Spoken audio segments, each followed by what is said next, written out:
bienvenue à tous. On se retrouve pour votre rendez-vous mensuel 15 minutes à infirmier.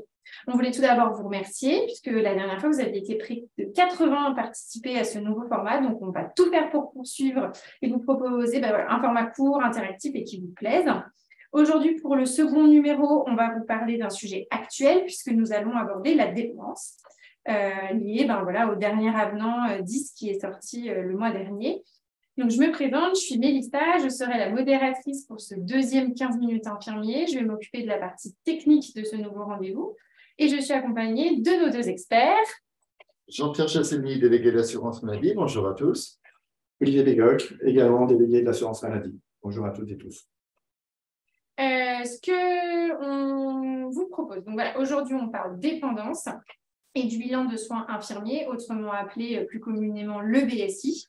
Ce qu'on vous propose, c'est que le temps que tout le monde se connecte, c'est de lancer un petit quiz pour voir où est-ce que vous en êtes vous. Donc, vous allez voir, il y a un petit module qui va apparaître et on vous propose de répondre. Pour vous, le BSI, finalement, qu'est-ce que c'est? Est-ce que c'est plutôt un long fleuve tranquille? Oui, je maîtrise et je viens aujourd'hui pour un petit rappel. Ou non, c'est plutôt les eaux troubles et j'ai besoin d'un éclairage et c'est pour ça que je viens aujourd'hui. Du coup, le temps que vous répondiez aux questions, ce qu'on veut vous préciser, c'est que le 15 minutes infirmier, si vous avez assisté la dernière fois, vous avez bien vu, c'est un rendez-vous de 15 minutes chrono avec un temps d'échange à la fin. Et pour que ça se passe au mieux, les 2-3 petites règles de bienséance, c'est écrire vos questions dans le module questions-réponses, comme ça on peut les voir et puis on les traitera en fin de présentation. Et puis vous l'avez vu, cette présentation, elle est enregistrée. Ça nous permet du coup de voir ça nous permettra de le réutiliser pour le proposer en replay. Alors, si je regarde les réponses que vous nous avez données, eh bien en fait, on est 50-50. On a 43% de réponses, c'est un long fleuve tranquille. Et puis, pour les autres, c'est les eaux troubles, j'ai besoin d'éclairage. Donc, on peut vous le partager, vous allez le voir. On est un peu en 50-50. Du coup, les garçons, il va falloir, pour tout le monde, éclairer tout ça.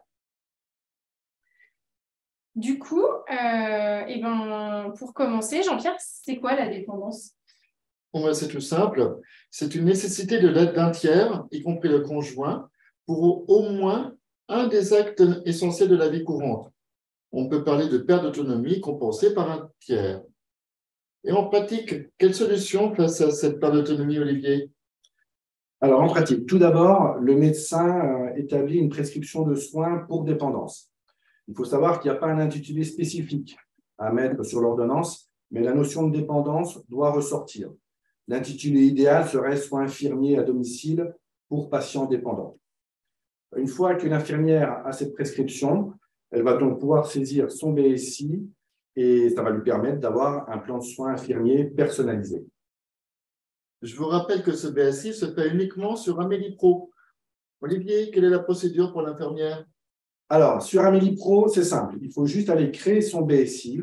5 fenêtres à remplir, donc le volet administratif, le volet médico-social, les soins, la facturation et la synthèse. Une fois que le BSI est validé, une synthèse va être envoyée au médecin prescripteur sur sa messagerie professionnelle.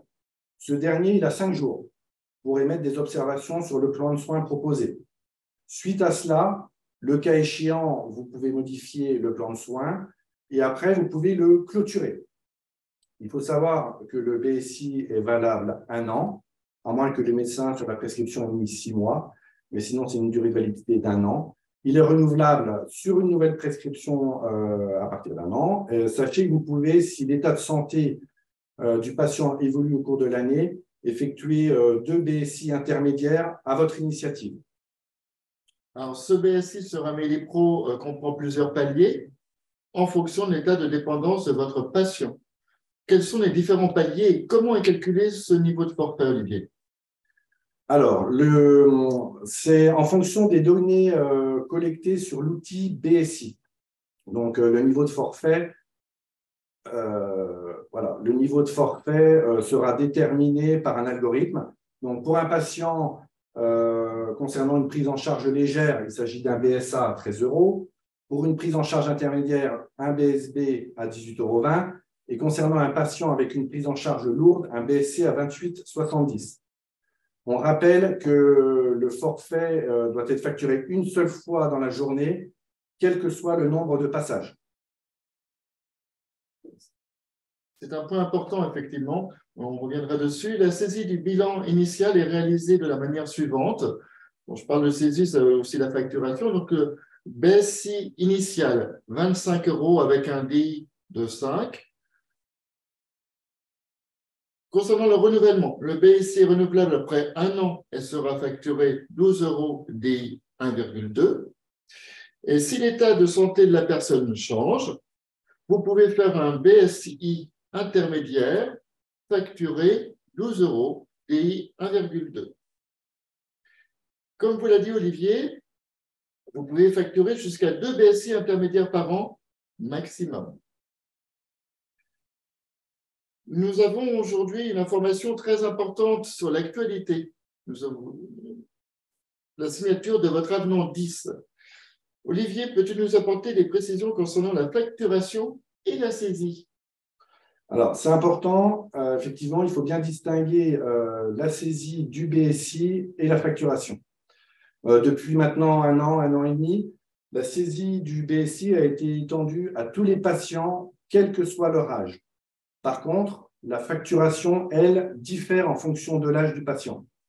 Aujourd'hui, pour les 85 ans et plus, l'outil BSI affiche une facturation par BSA, BSB ou BSC. Pour les moins de 85 ans, l'outil BSI affiche une facturation par AIS. Et suite à la signature de cet avenant 10, cette facturation par AIS va être amenée à disparaître à partir d'octobre 2023. Donc, Olivier, si j'ai bien compris, à partir d'octobre, on ne facture plus d'AIS. Tout à fait. Pour la dépendance, vous aurez uniquement donc BSA, BSB, BSC, quel que soit l'âge du patient. C'est ça. Très bien. En fait, dans la vraie vie, il arrive souvent que les patients aient besoin d'autres soins infirmiers, en plus du BSI. Alors, comment faire? Alors, en effet, certains actes techniques peuvent être prescrits en plus du bilan de soins infirmiers. Il faut que ces actes techniques donc, soient… Alors, il faut connaître la nature, évidemment, la durée, le nombre de passages, la fréquence. Ces actes techniques sont facturés en AMX. Maintenant, il y a 4 actes techniques qui sont cumulables à taux plein avec le BSI. Alors, personnellement, je les appelle les 4 P parce que ces 4 actes commencent par un P, tout simplement. Donc, à savoir, pansement lourd et complexe, perfusion, prélèvement sanguin et PRADO, insuffisant cardiaque ou PRADO BPCO. Il y a aussi des actes qui sont cumulables, mais uniquement à 50% avec le BSI, à savoir donc, la surveillance, l'observation d'un patient diabétique, insulinotraité, l'injection sous-cutanée d'une insuline et tout ce qui est injection intramusculaire, intradermique et sous-cutanée. Donc, ces actes-là sont facturés à 50% en plus du BSI. À titre d'exemple, une prescription d'un BSI, par exemple, avec 2 pansements lourds et complexes. La cotation sera la suivante, à savoir, suivant l'algorithme, on va dire un BSA ou un BSB, plus pour le premier pansement lourd et complexe, un AMX4, pour le deuxième pansement lourd et complexe, un AMX4 sur 2, plus la MCI en majoration. Il faut savoir que s'il y avait eu un 3e pansement lourd et complexe, ce dernier n'aurait pas pu être coté. Ok, on espère que du coup, voilà, cet exemple vous aide. Et puisqu'on parle d'exemple, pour voir si on est assez explicite et puis ça va vous permettre de jouer avec nous, on vous propose un petit jeu avec du coup 2 situations. C'est pareil, on va relancer un petit quiz comme vous avez eu en début de séance. Ce qu'on vous propose, c'est de répondre à la question suivante. Eh bien, hop, je le lance. Donc, la première situation, c'est voilà, vous avez un patient avec 2 ordonnances. Il a une ordonnance pour un BSI et puis une ordonnance pour distribution de traitement auprès d'un patient traité pour troubles cognitifs 2 fois par jour. Et donc, notre question, c'est comment vous facturez? Avec du coup 2 possibilités. Vous avez le matin BSA plus IFI, soit IFI. et le soir. Et sinon, le choix numéro 2, eh bien, donc le matin, pareil. Par contre, le soir, petite différence, AMX 1,2 plus MAU plus IFB.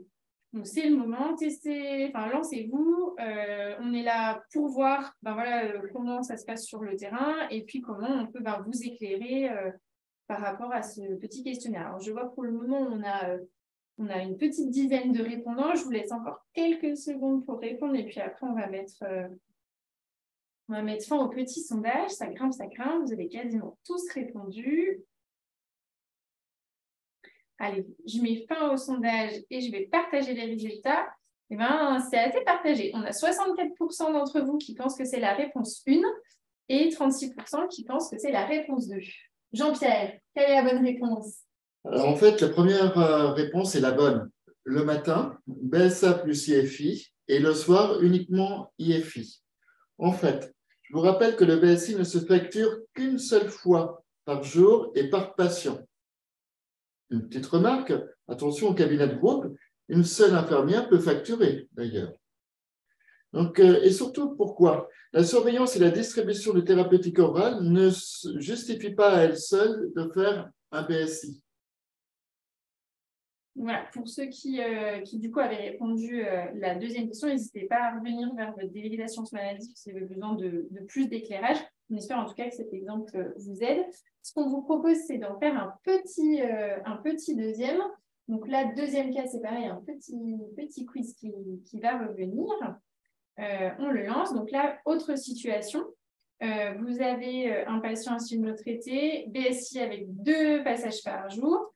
Donc, le matin, vous avez du coup ce que vous facturez, le BSB, plus AMX 1 glycémie, plus AMX 1 novorapide sur 2 à 50%, plus l'IFI. Mais le soir, que facturez-vous? Donc, réponse A, et bien du coup, AMX 1 glycémie, plus AMX 1 novorapide sur 2 à 50%, plus l'IFI. Ou bien AMX 1 glycémie, plus AMX 1 novorapide à tout plein, plus IFI. Donc, c'est pareil. On vous laisse quelques secondes pour répondre. Ça crame, ça crame. En fait, c'est un petit peu moins simple. On voit qu'il y a des petites hésitations pour répondre. Ça grimpe, les gars. Ça grimpe. Allez, c'est pareil. Quasiment tout le monde a répondu. Eh bien, une nouvelle fois, on a 67% de personnes qui pensent que c'est la réponse 1 et 33% qui pensent que c'est la réponse 2. Olivier, quelle est la bonne réponse? Donc, la bonne réponse est la réponse A, à savoir donc la surveillance de la glycémie plus l'injection d'insuline sur 2, ça reste à 50%. Pourquoi? Parce que le forfait journalier est sous-entendu. Même s'il est prescrit qu'une seule fois par jour, il intervient aussi pour le soir. Donc, c'est à 50%. Parfait, merci Olivier. Merci d'avoir joué le jeu, d'avoir répondu du coup aux petites questions. Ce qu'on vous propose, c'est que là, ça fait 12 minutes qu'on est en présentation. On va se garder les 3 dernières minutes pour répondre à des petites questions. J'ai des questions du coup dans le chat. N'hésitez pas à compléter petit à petit dedans. Je vais prendre la question. Tiens. Alors, pour un patient dépendant moins de 85 ans, comment je peux coter un AIS4 pour un pilulier? Olivier, tu prends? Je prends. Donc, un pilulier. Alors, par définition, un pilulier est un acte de ornementation et par conséquent non remboursable. Il n'est pas facturable, il sera à la charge du patient.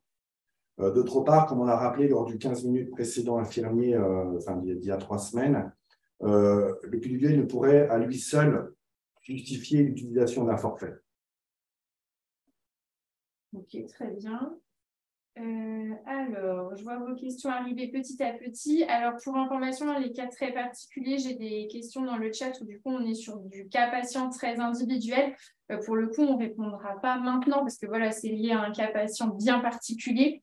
Ce qu'on va faire, c'est qu'on ne prend que les questions d'ordre général pour que ça concerne le maximum d'entre vous. Après, voilà, je prends vos noms et coordonnées si vous voulez me les mettre dans le chat pour qu'on puisse vous répondre ultérieurement. Donc, n'hésitez pas à me mettre voilà, qui vous êtes exactement parce que je n'ai pas forcément votre adresse mail ou votre nom. Je vais prendre une deuxième question. Alors, on a un infirmier qui nous dit je télétransmets la feuille de soins avec score, mais je transmets la synthèse du BSI ou la prescription médicale? Ouais. Bon, c'est une bonne question. C'est par rapport un petit peu aux pièces à joindre. C'est vrai qu'au bout d'un moment, on peut s'y perdre. Bon, la synthèse concerne le service médical. Ça ne concerne pas l'administratif et le service facturation. Donc, la pièce justificative à joindre, c'est la prescription médicale avec score que vous retransmettez donc, lors de la télétransmission de la feuille de soins. Parfait. Voilà, c'est simple. J'ai une petite question, une dernière, parce qu'après, voilà, on veut être bien sûr de respecter le timing. J'ai quelqu'un qui me demande si j'ai bien compris, c'est un peu ce que vous aviez dit, en octobre, plus d'AIS avec le BSI. À partir d'octobre, plus de facturation en AIS 3 ou 4. Après, est-ce qu'il y aura une tolérance au niveau de nos services pour les patients? Voilà. Au niveau, en général, c'est sur 1 mois ou 2 mois, il y aura peut-être une tolérance d'1 mois ou 2 avant que ce soit rejeté. Après, pour compléter, l'équipe des délégués d'assurance maladie ou l'assurance maladie a quand même l'habitude d'accompagner lors des grands changements. On ne manquera pas en octobre, voilà, on manquera pas en octobre de revenir vers vous. Alors, j'ai encore quelques questions, mais alors c'est des questions bien particulières et sur des cas bien précis, du coup on ne les répondra pas là. Il est 15h05, je vous propose de nous arrêter là. On vous remercie beaucoup pour votre participation. Pour ceux qui ont trouvé que le format était agréable, que vous avez apprécié ce type de format, je vous laisse lever la main pour voir si ça vous a bien plu. On vous remercie pour votre écoute. Comme je vous dis, on a bien noté toutes les questions que j'ai eues dans le chat et donc du coup, on reviendra vers vous.